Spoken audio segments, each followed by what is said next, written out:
Ay, nagkautang-utang na po yung mga membro namin. Nangungutang na ng 5-6 kasi nagpasukan po. Siyempre, yung mga anak po nila kailangan po bili ng mga bag, sapatos.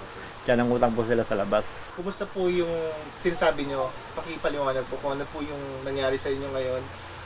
Nabayaran kayo o ilan po yung, o magkano yung natanggap nyo po sa lahat? 236,000 po.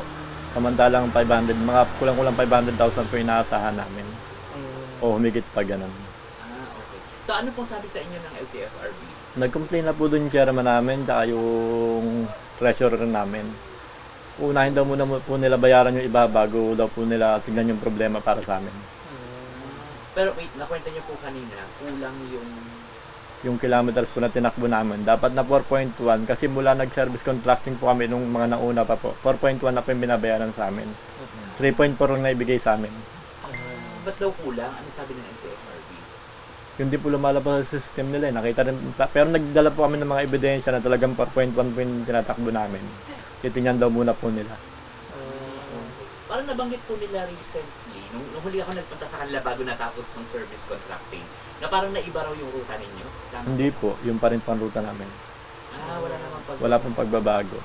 Okay. So kayo po na syempre lahat, ilan drivers kayo dito? 20? Hindi po, kasi yung unit po namin dito 31 na po eh. Pero yung pati po operator, driver operator, inaabot po ng mga 40 plus. 40 plus. Ano pong epekto po sa inyo nito na hanggang ngayon hindi pa kayo nakakuha ng obra mula doon? May nakuha po kami, kulang nga po. Kaya hindi rin po namin ma-release sa mga membro po namin kasi magkakagulo lang po lalo. Opo.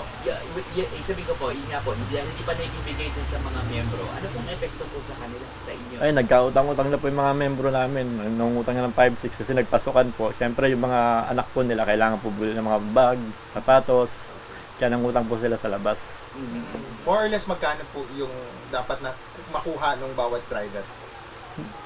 15,000 po, mga ganun po. More or less, 15,000 ganun.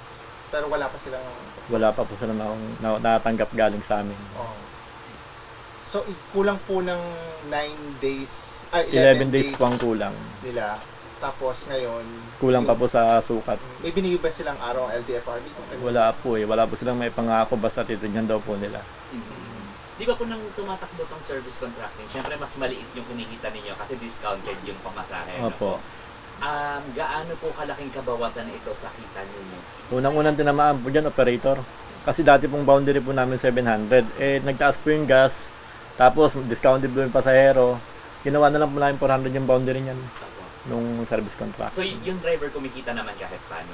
May nag-aabono pa rin po dahil sa mahal ng gas. Okay. Pero ang mas tinamaan yung mga operator? Parehas po, naapektuhan. Parehas din.